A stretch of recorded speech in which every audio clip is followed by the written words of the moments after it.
कुछ रोज पहले मिलिट्री गठबंधन नाटो में स्वीडन और फिनलैंड भी शामिल हो गए हैं। ये वो देश हैं जो लंबे समय से जंग से दूरी बरतते रहे। इनको हरी झंडी मिलते ही रूस बौखला गया। असल में दोनों ही देशों की सीमाएं रूस से सटी हुई हैं और नाटो पर अमेरिका का दबदबा है। इन हालातों में रूस को लगातार डर बना हुआ है, वहीं अमेरिका भी खतरे से खाली नहीं है। ताकत के मामले में लगभग बराबर आ चुका चीन जब तब अमेरिका को ललकारता है। कई और देश भी हैं जो अपना अलग खेमा बना चुके हैं। कुल मिलाकर देशों का हाल झगड़ालू पड़ोसियों जैसा हो चुका है जो मौके का इंतजार कर रहे हैं। एक्सपर्ट इसे सेकेंड या न्यू कोल्ड वॉर कह रहे हैं। तो चलिए समझते हैं कि क्या था पहले शीत युद्ध का इतिहास। दोस्तों, रूस और अमेरिका दूसरे वर्ल्ड वॉर से पहले एक साथ आ तो गए थे, लेकिन तनाव बना हुआ था। लड़ाई खत्म होते ही अमेरिका ज्यादा ताकतवर दिखने लगा। रूस का सिंहासन हिलने लगा था। उसने खुद को आगे दिखाने के लिए कई जोड़ भाग शुरू कर दिए। यहीं से दोनों देशों के बीच जो लड़ाई शुरू हुई तो दुनिया दो खांचों में बट गई। इसमें असली जंग तो नहीं हुई, लेकिन लगातार दो लड़ाइयों से दुनिया थक चुकी थी। इसकी बजाय देशों को अपने पाले में खींचने की लड़ाई होने लगी।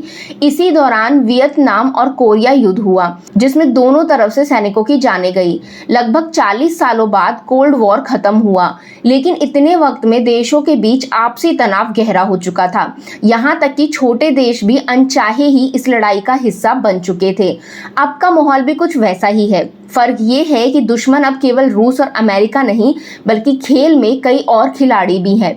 इसमें चीन का नाम टॉप पर है, जिसे सबसे ताकतवर और शातिर प्लेयर माना जा रहा है। तो चलिए जानते हैं कि ऐसा क्यों माना जा रहा है। दोस्तों, रूस की जीडीपी अमेरिका से काफी कम है, जबकि अगले एक दशक में चीन अमेरिका से आगे निकल जाएगा। ये बात खुद वॉशिंगटन मान रहा है। तकनीक के मामले में रूस अमेरिका से पीछे ही रहा, जबकि चीन इसमें भी बाजी मारता दिख रहा है।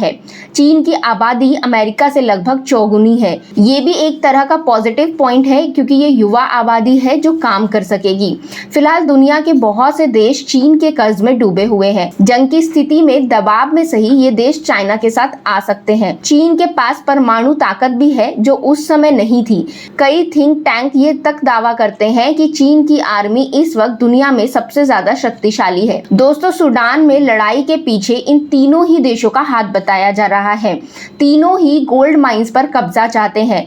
कर्ज देकर कब्जा करने की नीति के तहत चीन बहुत से देशों के भीतर तक घुसा हुआ है। अमेरिका भी सबके अंदरूनी मामले में दखल देना चाहता है। वहीं रूस यूक्रेन पर कब्जा करके यूरोप का नक्शा बदलने को तैयार है। बीच में अरब देश भी है, जिसके पास अकूत पैसे हैं, लेकिन जो बार बार पाला बदलते रहते हैं। दोस्तों, आपको बता दें कि कुछ इतिहासकारों का मानना है कि पहला शीत युद्ध अब के तनाव के आगे कुछ भी नहीं था। अब ये भी साफ नहीं है कि कौन सा देश किसका दोस्त है या दुश्मन है, ये तक साफ साफ नहीं दिख रहा है। चीन, रूस, अमेरिका तीनों के पास ही न्यूक्लियर ताकत है। यहाँ तक कि नॉर्थ कोरिया जैसा छोटा देश भी कमजोर नहीं है। तो अब समझते हैं कि पिछले कोल्ड वॉर से अब के हालातों में क्या क्या अलग अलग चीजें हैं। दोस्तों, मई 2022 में America public policy think tank humour institution ने कह दिया था कि दूसरा शीत युद्ध शुरू हो चुका है, जो चीन और वेस्ट के बीच में है। रूस इसमें सिर्फ चीन का जूनियर पार्टनर की तरह काम कर रहा है। चीन के साउथ चाइना सी में छोटे छोटे द्वीप बनाकर खुद को मजबूत कर लिया। ये वैसा ही है जैसा अमेरिका ने दूसरे विश्व युद्ध के दौरान अटलांटिक महासागर पर कब्जा जमाकर किया था। युद्ध आइडियोलॉजी के लिए नहीं, बल्कि ट्रेड और टेक्नोलॉजी के लिए हो रहा है। ये करेंसी युद्ध भी है, जिसमें चीन अपनी मुद्रा को डॉलर से ऊपर लाना चाहता है।